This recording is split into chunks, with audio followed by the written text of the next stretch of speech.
Hi guys, good morning everyone. My name is Ankit Khar. Welcome back to my channel. Today we are going to cover 23rd October current affairs. Let's start with the important updates. Modi ji जो है Putin जी से मिले हैं BRICS की summit में, उसके बारे में डिस्कशन करेंगे। और आईएमएफ ने जो अपना ग्रोथ रेट डिसाइड किया था प्रोजेक्शन का, वो रिटेन किया है इंडिया के लिए, इसके बारे में डिस्कशन करेंगे। Let's start. मोदी जी जो है पुतिन जी से मिले हैं। ये जो कजान के अंदर मीटिंग है, ब्रिक्स की समिट की मीटिंग है, 16th मीटिंग हुई है ये। इसमें डिस्कशन हुआ गाजा स्ट्रिप और यूक्रेन के इसमें। तो मोदी जी ने बोला है कि हम ऑल पॉसिबल असिस्टेंस देंगे कि ये क्राइसिस जो है वो बंद हो जाए यूक्रेन और रशिया के बीच में। सिमिलरली फॉरेन सेक्रेटरी जो अपने मिस्त्री विक्रम मिस्री जी हैं, उन्होंने भी ये बोला है कि जो अपने फॉरेन एजेंट्स के चक्कर में यूएस रशिया के साथ लड़ रहे हैं, उन इंडियंस को भी जल्दी से जल्दी निकाला जाएगा वहां से। और फिर जैसे ब्रिक्स समिट है तो उसमें ईरान के प्रेसिडेंट मसूद पेजी पेजेस्कियान से भी मिला था, और उन्होंने मोदी जी ने बोला कि डी एस्केलेशन ऑफ टेंशंस जो है वो वेस्ट एशिया रीजन में वो जल्द से जल्द होनी चाहिए, और उसके लिए वो हर पॉसिबल सॉल्यूशंस आपके लिए करेंगे। इससे पहले मोदी जी जो है जून और जुलाई के अंदर यहाँ पे आए थे, मॉस्को के अंदर, जो कि इंडिया रशिया की एनुअल समिट हुई थी। और मोदी जी को जो है उस टाइम पे Rustam Minnikhanov, head of Republic of Tatarstan, and given traditional Tatar welcome at Kazan, capital of Tatarstan, दिया था उस टाइम पे, क्योंकि उनको वहाँ का एक हाई अवार्ड भी मिला था, हाई ऑनर भी मिला था। सेकेंडली फिर विक्रम मिश्री ने ये बोला, जो फॉरेन सेक्रेटरी है, साथ में फिर जो स्टेटमेंट आई थी एलएसी के ऊपर चाइना और इंडिया की, कि भाई वो दोनों की जो एग्रीमेंट थे वो 2020 में की जो सिचुएशन थी उस सिचुएशन पे आ गए हैं। तो उस पर चाइना की भी स्टेटमेंट आई है कि जो इंडिया ने बोला वो ठीक बोला, बट रियल डीप डिटेल्स में उन्होंने कुछ बोला नहीं। बट अब फाइनली जो है इनकी मीटिंग भी कंफर्म होगी है ब्रिक्स समिट के अंदर। तो ये दोनों आपस में, प्रेसिडेंट नरेंद्र मोदी और चाइनीज प्रेसिडेंट जी जिनपिंग, आपस में बायलेटरल मीटिंग कंडक्ट करेंगे। तो जो इसके रिगार्डिंग डिस्कशन चल रहा था, वो 25th सेशन है जो इंडिया और रशिया का inter governmental commission on trade, technical and cultural cooperation होएगा। और इंडिया दो नए कॉन्सुलेट खोलने वाला है, एक काजन में और ये क्या तेरिनबर्ग में। जो आईएफएस होते हैं वो यहाँ पे प्लेस होया करेंगे। और इंडिया ने फिर ईरानियन प्रेसिडेंट के साथ डिस्कशन किया छाबर पोर्ट को डेवलपमेंट के लिए, नॉर्थ साउथ ट्रांसपोर्ट कॉरिडोर के लिए, और सिचुएशन इन अफगानिस्तान। ये था इम्पोर्टेंट। फिर बाकी जो है BRICS summit in Kazan in, is the first occasion when the grouping will convene in its expanded shape that it acquired after the Johannesburg summit in 2023। उसके बाद ये अभी इधर हुई है ब्रिक्स समिट कजान के अंदर। Iran, Saudi, Egypt, Ethiopia, UAE clear कर दिए हैं ब्रिक्स समिट को ज्वाइन करने के लिए। जोहान्सबर्ग में जो हुआ था उसके बाद process of new member admission was completed on 1 जनवरी 2024 को वो ऐड हुए थे। ये थे इंपॉर्टेंट अपडेट्स। आईएमएफ ने रिटेन किया है जो इंडिया की इकोनॉमिक ग्रोथ है, जो उसने पहले फोरकास्ट की थी वही। जो 2023 के लिए है वो 8.2% थी, 2024 के लिए जो है वो 7% है, और 2025 के लिए जो है वो 6.5% था। 2024 को वो 24-25 बोलते हैं, 25 को वो 25-26 बोलते हैं, वो 6.5% है। उन्होंने बोला कि और वर्ल्ड जो एक्सपेक्टेड ग्रो करेगा 2024 में वो 3.2% करेगा। ये बेसिकली उस पर्टिकुलर ईयर को कंसिडर करते हैं जिस पर्टिकुलर ईयर में वो डिस्कशन होता है। अपन फाइनेंशियल ईयर इसको 2025 बोल देंगे। बाकी जो 8.2% 2023 में इंडिया की ग्रोथ की थी, वो बिकॉज कोविड के कारण जो वैक्यूम क्रिएट हो गया था, और बाद में फिर लोगों ने डिमांड को एकदम से फुलफिल करने की ट्राई की, तो इसलिए वो ज़्यादा ग्रोथ हो गई थी जीडीपी में। इसलिए रिलेटिवली अभी जो है वो स्टेबल परफॉर्म कर रहा है। तो it is not spiked by any other regional activity, but overall अगर ग्रो 3 पॉइंट, वर्ल्ड जो है 3.2% से ग्रो कर रहा है, तो इसका मतलब ये है कि ये जो रशिया यूक्रेन और इसराइल ईरान, इसराइल हमास और इसराइल पैलेस्टीन के बीच में जो था, उसके और इसराइल हिजबुल्लाह, तो उससे भी इतनी जो है ग्रोथ में उतना इम्पैक्ट नहीं आया, तो which means it is going fair as well. और यूएस जो है 2.8% से ग्रो करेगा दिस ईयर, और नेक्स्ट ईयर जो है 2.2% से। अपडेट किया है जुलाई की वर्ल्ड इकोनॉमिक आउटलुक वाली रिपोर्ट को। और ग्लोबल बैटल अगेंस्ट इन्फ्लेशन जो है वो ये कह रहा है आईएमएफ कि हमने जीत लिया है इसमें। अब प्राइस प्रेशर जो है वो कुछ ही कंट्रीज में रहा है। दिल्ली गवर्नमेंट ने बोला है कि जो भी डिसेबल पर्सन है जिसकी 60% से ज्यादा डिसेबिलिटी है, विद प्रॉपर, अगर उनके पास वैलिडेशन सर्टिफिकेट्स और है प्रॉपर अथॉरिटीज के द्वारा, तो उनको 5,000 पर मंथ दिया जाएगा, और अभी जो है 2,500 दिया जाता है। तो इसमें जो दिल्ली के हिसाब से लगभग 9,500 से 10,000 बंदे ही होने चाहिए जो 60% से ज्यादा की डिसेबिलिटी है और जिसको स्पेशल नीड चाहिए। और डब्ल्यू एच ओ ने बोला लगभग 15% जो वर्ल्ड की पॉपुलेशन है वो किसी न किसी वे में हैंडीकेप है, जिसमें 2 से 4% जो है लोग जो है वो काफी सीवियर डिसेबिलिटीज में हो। तो ये एक नया अच्छा मूव है दिल्ली गवर्नमेंट के द्वारा, जो 60% से ज्यादा डिसेबल है उनको 5,000 पर मंथ प्रोवाइड करवाएंगे। एमपी की गवर्नमेंट जो है वो 1 लाख वैकेंसी फिल करने जा रही है दिसंबर ऑनवर्ड। दिसंबर से ट्यूसडे को जो मध्य प्रदेश के कैबिनेट ने डिसाइड किया है 1 लाख वैकेंसी की various government departments, and process जो है वो दिसंबर में स्टार्ट होएगी। अप्रूव्ड किया है 10 lakh with each district collector to provide assistant to minus rep wirer, ये भी कैबिनेट ने अप्रूव किया है। उसके बाद कैबिनेट चेयर बाय सीएम जो है वहाँ के मोहन यादव, उसने अप्रूव किया है boundaries of division district, tehsil and blocks in the state को रीड्रॉ करने के लिए। और वैकेंसीज जो है वो फिल्ड करी जाएंगी MP employ selection board and state public service commission, deputy CM Rajendra Shukla ने बोला। अभी की मस्त चार्ट सा था तो मैंने आपको दिखाने के लिए कोशिश किया। इसमें क्या है कि परसेंटेज ऑफ स्ट्राइक सबसे ज्यादा कहाँ पे होती है, तमिलनाडु में होती है। परसेंटेज ऑफ वर्कर इन्वॉल्व सबसे ज्यादा किसमें होता है, वेस्ट बंगाल में होता है। सॉरी। मैन डेज का लॉस वेस्ट बंगाल में ज्यादा होता है। परसेंटेज ऑफ वर्कर की वेजेस का लॉस असम में ज्यादा होता है। प्रोडक्शन लॉस गुजरात में ज्यादा होता है। फिर परसेंटेज ऑफ इंडिया फैक्ट्री जो है वो तमिलनाडु में सबसे ज्यादा है। इंडिया फैक्ट्री वर्कर वो भी तमिलनाडु में सबसे ज्यादा है। जीएफ ग्रोस प्रॉफिट, जो ग्रोस फिक्स कैपिटल फॉर्मेशन जो है वो गुजरात में सबसे ज्यादा है। Percentage of all factory profits जो है वो महाराष्ट्र में सबसे ज्यादा है। अब ये जो है यूनियन डेंसिटी रेट्स क्या है, इंडिया में 19.8 है। बाकी टॉप 10 कंट्रीज जो है वो आइसलैंड है, डेनमार्क है, स्वीडन है, फिनलैंड है, नॉर्वे है, वियतनाम।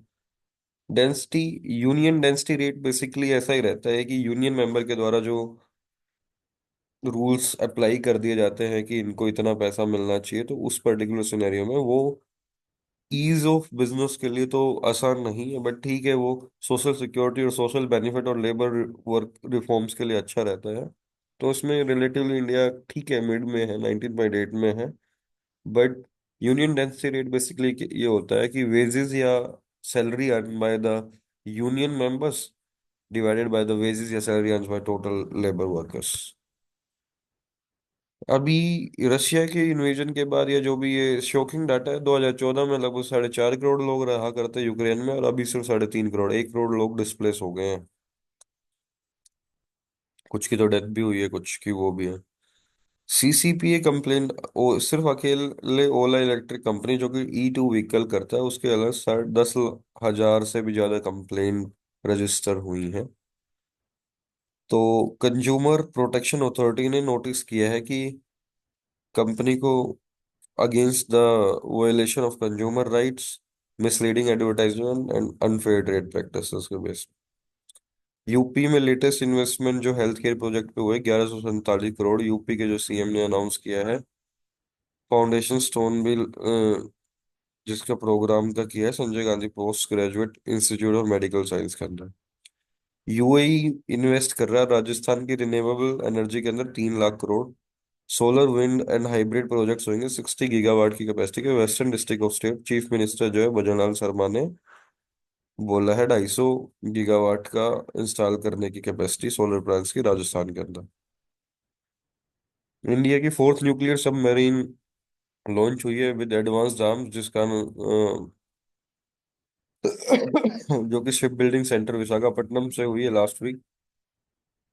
जो कि मोर बिगर है और कैपेबल है देन फर्स्ट आईएनएस अरिहंत। पहली आईएनएस अरिहंत थी, सेकंड अरिघात थी, थर्ड जो है अरिधमान थी, अब ये फोर्थ ये है। Fourth nuclear power ballistic missile, जिसको S4 बोला जाता है। इनकी कैपेसिटी फर्स्ट जो है 750 किलोमीटर रेंज तक की कर पाती थी, और ये 3500 किलोमीटर रेंज तक डेटर कर पाएगी। और इसमें जो है मेजरली नेचुरल इंडिजिनियसली टेक्नोलॉजी ज्यादा है। और ये launch nuclear weapons while submerged in Indian water still 5000 kilometre range तक कर सकती है, और ये डेटर कर सकती है, प्रोवाइड करती है स्टैंड ऑफ कैपेबिलिटी भी। और ये SLBM is developed and fielded for the 5000 kilometre range. Navy ने टू टास्क फोर्स डेवलप करी है नीस टेक्नोलॉजी के अंदर, जो नई टेक्नोलॉजी होएगी और जो काफी स्पेसिफाइड होएगी, और बाकी यूनिट्स उस पर काम ना करे उनके ऊपर भी वॉच रखी जाएगी। तो जो नेवी की टेक्नोलॉजी डेवलपमेंट एक्सेलरेटर सेल है, उसने बताया है कि हम काम करेंगे फ्यूजिस पे, रडार्स पे, क्वांटम पे, कंप्यूटिंग पे, इंटरफेस पे, डिवाइसेस पे, इलेक्ट्रॉनिक एंड वेपन टेक्नोलॉजीज पे, एंड इंडिजिनियस ऑफ इम्यूनाइजेशन पे करें, जिससे एंगेजमेंट जो स्टार्टअप्स और MSME का वो ज्यादा हो जाएगा, which would work in smaller areas but hopefully with quicker turn around time. जो स्वावलंबन है 2024 को वो शेड्यूल्ड है 28-29 अक्टूबर को, उसमें वो शोकेस भी करेंगे indigenous efforts of the armed forces, innovation partners and Indian industry. India and Singapore जो है joint development and cooperation production करेंगे इक्विपमेंट फॉर आर्म फोर्सेस, को डेवलप करेंगे, को प्रोड्यूस करेंगे डिफेंस, और एक्सटेंड कर दिया गया है ज्वाइंट मिलिट्री ट्रेनिंग भी करेंगे for 5 more years during the six India Singapore defence ministry dialogue जो हुआ वो को chaired by defence minister Rajnath Singh, और विजिटिंग जो राजनाथ सिंह और सिंगापुर के डिफेंस मिनिस्टर है वो है NG एंग, दोनों के बीच में। और साइबर सिक्योरिटी के बीच में और deep long standing bilateral defence relation के बीच में भी दोनों के बीच में डिस्कशन हुआ। सॉरी। इंडिया और पाकिस्तान ने पैक्ट रिन्यू किया। अभी SCO की मीट में अपने जयशंकर जी गए थे पाकिस्तान में, तो उसमें करतारपुर साहिब में एक गुरुद्वारा, वहां पे इंडिया से पिलग्रिमेज जाते हैं, स्पेसिफिकली जो अपने सिख हैं वो जाते हैं। तो उसमें एक्सटेंशन कर दिया गया है कि भाई वो 2029 तक ऑपरेशन कर सकते हैं, और इंडिया वाले पिलग्रिमेज जो है वो यूज कर सकते हैं। एग्रीमेंट साइन हुआ था फर्स्ट 2019 में to facilitate the visit of the pilgrims from India to Gurdwara Darbar Sahib Kartarpur Narowal Pakistan through Kartarpur Sahib corridor, was valid for a period of 5 years। अब वो उसको फर्दर एक्सटेंशन मिल गई है अंटिल 2029। बट इसमें आपको पता ना हो तो इसके पिलग्रिमेज की एक सर्विस फी है। न्यू दिल्ली जो है वो कन्विंस नहीं कर पाई पाकिस्तान को कि भाई वो सर्विस फी को डिस्पोज ऑफ कर दे। बट अब इसमें लगभग $20 की, ₹1680 की अप्रोक्सीमेटली पर पिलग्रिम के सर्विस फी लेता है पाकिस्तान, जो कि $17 मिलियन कोस्ट उसने लगाई थी रिफर्बिश करने में गुरुद्वारा के लिए, उसके लिए मांगता है वो। एक फनी न्यूज है, Muslim man can register more than one marriage, high court ने बोला है, बॉम्बे हाई कोर्ट ने बोला है ये, under the regulation of marriage and registration और मैरिज एक्ट 1998 के अंतर्गत। रिलायंस इंफ्रा जो है वो इन्वेस्ट करेगा 10,000 करोड़ इन एम्यूनेशन और defence industry in Maharashtra. Finally ये जो मोनोपोली क्रिएट हो रही है किसी भी इकोनॉमी के लिए वो अच्छी नहीं है। जैसे अडानी और अंबानी और टाटा के बीच में पावर सिकुड़ के रह गई है, तो अभी अडानी ने सीमेंट इंडस्ट्री के अंदर, इंफ्रास्ट्रक्चर के अंदर, एनर्जी के अंदर, तो उनके अंदर मोनोपोली सी क्रिएट करनी चालू कर दी है एयरपोर्ट्स के अंदर। तो अभी इन्होंने फाइनल एक्विजिशन किया CK बिरला ग्रुप से ओरिएंट सीमेंट का, 8100 करोड़ में डील की थी। उससे पहले इन्होंने डील की थी अंबुजा सीमेंट की एंड ACC लिमिटेड की 55,821 करोड़ में, और फिर सेकंड लार्जेस्ट सीमेंट प्लेयर बन गए थे आफ्टर अल्ट्राटेक। और Ambuja cement had acquired Sanghi industry for 5,000 crore अगस्त में, और अभी जो 2024 में पहनना 10,422 करोड़, अभी इसका 2% मार्केट शेयर और बढ़ जाएगा। सो इस हिसाब की इंपॉर्टेंट न्यूज थी। क्विक कॉमर्स फर्म, बेसिकली जो चीफ कमिश्नर है CCPA, central consumer protection authority की, वो है निधि खरे, इसलिए मैंने ये इंक्लूड किया है। बीमा सुगम डिजिटल इंश्योरेंस प्लेटफॉर्म जो है IRDAI, insurance regulatory and development authority of India, जल्द ही, जिसके चेयरपर्सन देबाशीष पांडे हैं, वो जल्द ही ये पोर्टल लॉन्च करने वाले हैं। 17th health insurance summit organization, जो कन्फेडरेशन ऑफ इंडियन हिस्ट्री है, उसके अंदर इन्होंने अपनी ये अनाउंसमेंट की है। इसमें क्या होगा, ऑनलाइन प्रो प्लेटफॉर्म होएगा जो डिस्प्ले करेगा वेरियस इंश्योरर्स को, to allow the customers to choose from them easily, is part of the Bima Trinity initiative of the IRDA to enhance the insurance coverage levels in the country। बीमा विस्तार एक insurance product होएगा जो life का, health का, property का, सबका बीमा करेगा, और बीमा वाहक होएगा ये एक सिस्टम जो women centric insurance distribution channel से होगा। और तो ये दो मेन इंपॉर्टेंट चीज है इसमें। गोपीचंद ने अपील किया है। अपील का मीनिंग होता है डिस्कस्टिंग सी चीज है ये, कि भाई कॉमनवेल्थ गेम से बैडमिंटन को हटा दिया, तो उन्होंने बोला है कि जो अपने नेशनल बैडमिंटन कोच है P गोपीचंद की, दिस इज रियली डिसअपॉइंटेड कि जो ग्लासगो में कॉमनवेल्थ गेम्स होने वाले हैं 2026 एडिशन में, उसमें बैडमिंटन को स्टैंड नहीं किया है, जिसमें इंडिया स्ट्रॉन्ग है। ऐसी चीजों से जो है एक सिग्नी ऐसी चीजों से जो है हमारी स्पोर्ट्स फ्रेटर्निटी के ऊपर इम्पेक्ट पड़ेगा, इसलिए वो सारी अथॉरिटीज, इंपॉर्टेंट अथॉरिटीज और कॉमनवेल्थ अथॉरिटीज के पास जाएंगे, और बैडमिंटन फेडरेशन से और बैडमिंटन वर्ल्ड फेडरेशन से डिस्कशन करेंगे कि इसको वापस से इंक्लूड कर लिया जाए। अभी MTNL के अंदर ड्यूज काफी हैं, तो इसमें गवर्नमेंट ने बोला है कि MTNL को आगे ये रिचार्ज करना, या फाइनली बजट एलोकेशन इसके लिए बंद कर देगी, तो बेसिकली MTNL बंद हो जाएगी। बट अभी इतनी तुरंत ही बंद नहीं होगी, लगभग 10 साल के अंदर इसको धीरे धीरे बंद कर देंगे। बट MTNL के पास लगभग 1.9 मिलियन वायरलेस यूजर हैं, जिसका 0.2 मार्केट शेयर है। लास्ट 6 मंथ्स में इसने 1600 करोड़ का बैंक लोन डिफॉल्ट किया है। MTNL का फाइनेंशियल ईयर जो 24 का लॉस जो है 3268 करोड़ है, रिवेन्यू 800 करोड़ है, और MTNL की नेटवर्थ 23,600 करोड़ नेगेटिव में है। तो इसमें बेसिकली यही बोला गवर्नमेंट ने कि जब तक कंपनी अपना ये पे नहीं करती लाइबिलिटीज, तब तक इसको ओपन रखेंगे, और फिर धीरे धीरे इसको बंद करते हैं, चालू करेंगे। MTNL के अंदर स्टेक्स जो हैं स्टेट गवर्नमेंट्स के भी हैं, सेंट्रल गवर्नमेंट के भी हैं, LICs के भी हैं। सो ये है। Government had approved the first revival pack for BSNL in 2019, फिर 2022 को किया, जो कि 1.64 लाख करोड़ का है। वेयर जो MTNL का शेयर जो है वो काफी कम है। बट BSNL जो है वो रेज नहीं करेगा टैरिफ इन नियर फ्यूचर, जो उनके चीफ मैनेजिंग डायरेक्टर हैं रवि जी ने बोला है। जुलाई में 30 लाख लोग ऐड किए थे BSNL ने, 7.6 मार्केट शेयर है, लगभग 8.8 करोड़ यूजर्स हैं। और नई सर्विसेज ये इंक्लूड करने जा रहे हैं, इसमें spam blocking solution, national wifi roaming services वगैरह। गवर्नमेंट जो है वो मूल कर रहे हैं एडिशनल 6,000 करोड़ को BSNL को 4G इक्विपमेंट करने के लिए। BSNL जो टारगेट कर रहा है मार्केट शेयर का of mobile subscriber base by the end of next year, वो है 25%। A clear plan जो है is play in place to steer the company towards profitability. Haryana में स्टबल बर्निंग के चक्कर में 24 एग्री ऑफिसर्स को सस्पेंड कर दिया गया, और हरियाणा के जो एग्रीकल्चर मिनिस्टर है श्याम सिंह राणा है, बस मेरे को यही बताना था। अभी एक क्या चलता है कि जो पेरिस एग्रीमेंट हुआ था उसमें क्या है कि कार्बन डाइऑक्साइड एमिशन और कार्बन क्रेडिट के ऊपर डिस्कशन हुआ था। बेसिकली ये है कि कोई बंदा सस्टेनेबल काम करता है, तो वो बंदा अपने कार्बन क्रेडिट्स को बेच देगा, उसको उसके बेसिस पे पैसे मिल जाएंगे। और जो बंदा सस्टेनेबल पॉलिसीज को इम्प्लीमेंट नहीं कर पाता, वो उन कार्बन क्रेडिट को खरीद के अपने बिजनेसेस को रन कर पाएगा, कि वो भी उसमें कंट्रीब्यूट कर रहे हैं। और कुछ ऐसे सेक्टर हैं जिसमें इतनी इजीली सस्टेनेबल प्रैक्टिसेस स्टार्ट नहीं की जा सकती हैं। तो उसमें अभी रिसेंटली आया है कि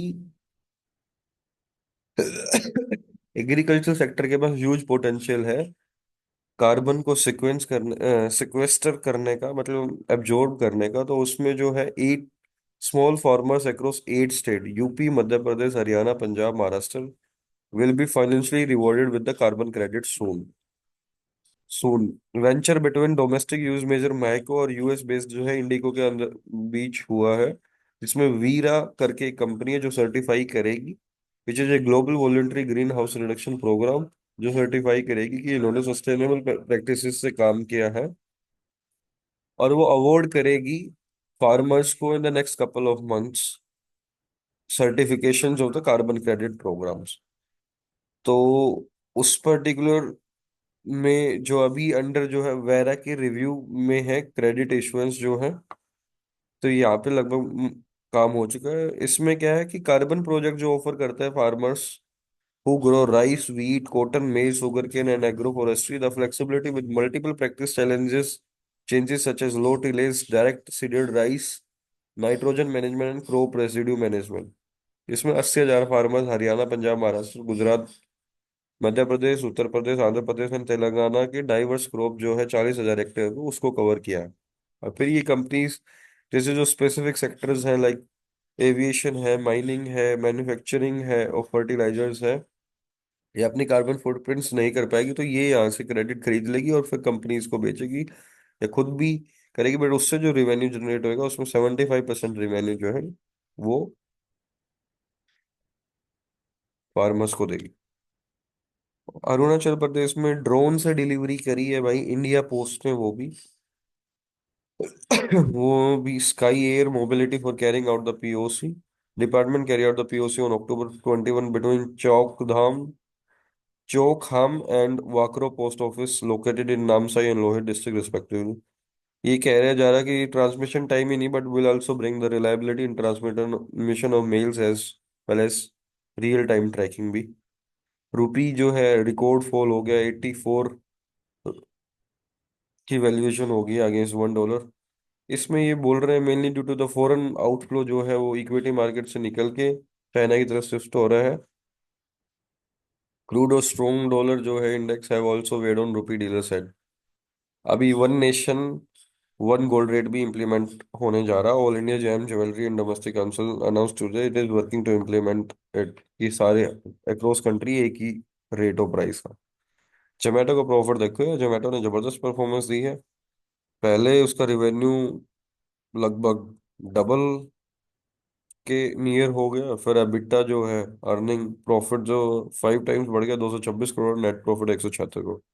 तभी इसका स्टॉक जो है जब लिस्ट हुआ था वो 120 पे हुआ था, एक बार के लिए शायद 60 पे भी चला गया था, बट अब फाइनली देखो कि 255 के राउंड अबाउट है। तो कितना जिसने रिटेन किया हुआ है, किसी ने लाख लगाया तो आराम से अपना 60 से अगर 250 करोगे तो 4 टाइम्स पैसा हो गया होगा उसका, 3 लाख रुपए, मतलब 40 टाइम्स, 4 टाइम्स। अडानी एनर्जी का भी प्रॉफिट जो है डबल हो गया। इंडिया में डाटा सेंटर जो है वो कैपेसिटी डबल करनी है, 2100 मेगावाट बाय फाइनेंशियल ईयर 27, इकरा ने बोला है। अभी 950 मेगावाट की कैपेसिटी है, अब ये 2100 मेगावाट 2027 तक करना चाह रहे हैं। इसमें जो है 50 से 55 हजार करोड़ की जो है digital boom and data localization efforts हैं। क्रेडिट रेटिंग एजेंसी इकरा ने बोला है, इकरा के वाइस प्रेसिडेंट ने बोला है कि भाई जो स्मार्टफोन्स हैं, न्यू टेक्नोलॉजी है, growing user base of social media है, e commerce, gaming, OTT platforms are some of the key triggers of the data explosion. तो अब as a demand for colocation service grows particularly from the hyperscalers and sectors like banking and IT revenues for data sales are projected to rise sharply by 23 से 25%। Indian origin को HSBC ने पैम core को first female को CFO join करवाया। पैम को 16 की है, long focus on auditing, 2013 में ज्वाइन किया था, ऑडिटिंग हेड का ज्वाइन किया था। फिर उन्होंने जो बैकग्राउंड है पंजाब यूनिवर्सिटी से इंडिया में उन्होंने ग्रेजुएशन किया था। फिर न्यू रोल जो है mid Jio political tension in the key market के टाइम पे इनको वो किया था। उससे पहले इन्होंने कंप्लाइंस एंड ऑडिट रोल जो है सिटी ग्रुप और ड्यूस बैंक में भी किया है। Now served HSBC Group Executive Panel for over a decade and was named Head of Wholesale Market and Credit Risk in 2019। अब इसकी सैलरी लगभग 880 करोड़ पर मंथ होएगी। आज का इम्पोर्टेंट वर्ड है defenestration, the act of throwing someone or something out of a window. He has gone so badly as to deserve automatic defenestration. Expulsion करना, eject करना, basically निकालना, थ्रो आउट करना। ये था आज का important updates. Thank you. Stay tune to my channel and keep supporting. Thank you. Have a good day. Bye bye.